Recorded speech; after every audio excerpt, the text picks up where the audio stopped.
My word. It's only the most evil plot in the history of the world. And I hope this stuff isn't getting to you and making you feel scared. Although we should all be very apprehensive about what's going on.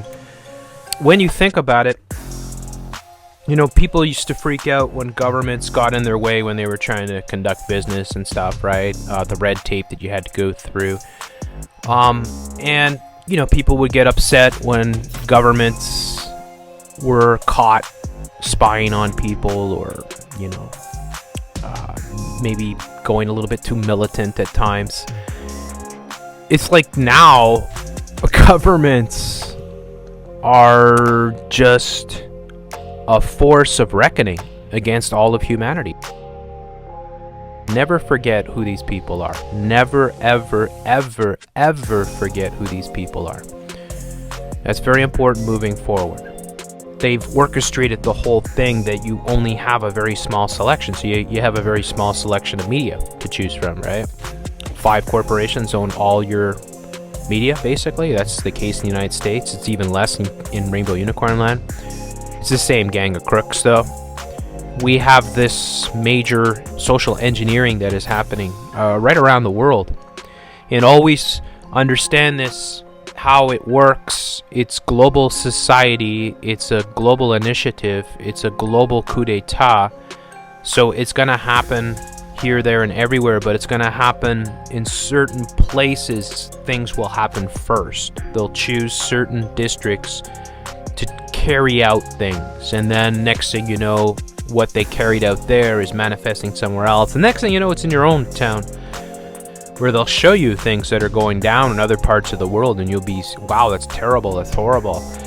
But then you're already growing accustomed to it, right? That's what we say about predictive programming. It's showing you something shocking so that when it actually happens, it's not such a shock. You actually have grown to accept it in your mind, and therefore you're less likely, or you're more inclined to accept it when it does happen. That's the wicked sort of gaslighting of humanity that is occurring whole scale right across the world. And so it's very important for all of us to be paying close attention to the world, seeing other corners of the world and how this whole game is being unfolded can give you an eye-opening into what is to come in many ways. Let's just call social media mind control. Let's just call television mind control. Let's just throw out all the unnecessary labels. Let's just call it mind control. That's what it is. See, if you're in Rainbow Unicorn Land and you think the CBC is news, you are really stupid. You're really, really stupid. You're incredibly stupid. CBC is propaganda. It is mind control.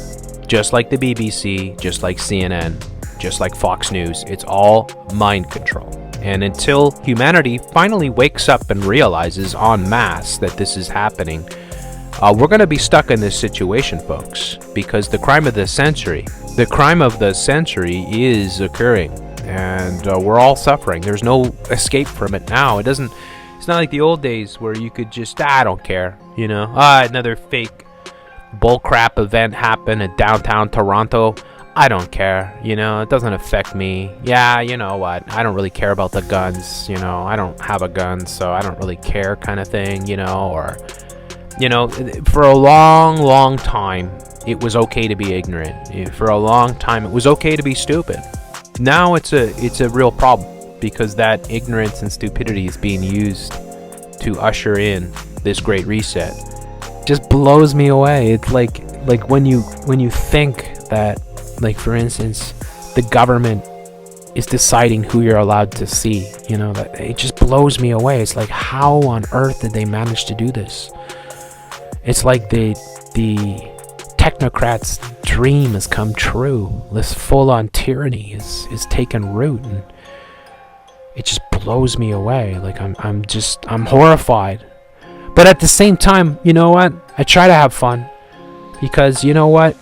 Life is short, and you still got to enjoy things. And I still believe that good will prevail, and that the way that good will prevail is that enough people will learn from this, and we will raise a whole new generation of people to understand the tyranny that we have gone through, and so that we never face this tyranny again.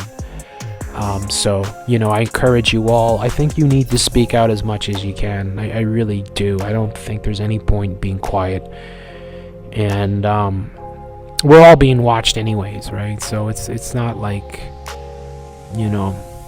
it matters, right? At this point, it's the most important thing is for us to put out as much good information as we can and reach as many people as possible, and just be the change you want to see. Most importantly, set the example, and you can be creative about it.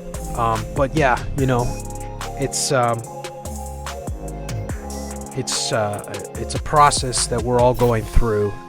Nobody has ever faced this before, and but humans have faced many other things, so it's not like tyranny hasn't been here and hasn't done horrible things throughout human history. So we're not alone in that category. It's just the level of surveillance and tyranny is at a different level now. It's a different. The stakes are different. The outcome is going to be different. The objectives are so massive, right? Their global aspirations are so. It's utter sheer dominance that these people want over humanity. So it makes it very perplexing and difficult sometimes to process and deal with the information. And I am constantly inundated with information. I read so many articles every day. I see so many videos. I get so much information sent to me. So I'm one of these people that gets, maybe I know a little bit too much information overload, and also just sustainable development, Agenda 21, whole New World Order transformation that's happening to our world, and how rapidly it's all happening. So yeah, it can be a bit overwhelming at times, but I'm doing my best. I'm sticking with it. I'm trying to be the change I want to see, and trying to just fight the good fight, sort of thing. So, and hang in there, be the change you want to see. Plant as many seeds as you can, fight the good fight, and let the chips fall where they may. When you're on the side of the righteousness, you've got nothing to fear. We have nothing to fear, because we're not the ones that are manipulating society. We're not the ones that are hurting people and doing all this to humanity. We're the ones that are trying to fight it. So we have nothing to fear.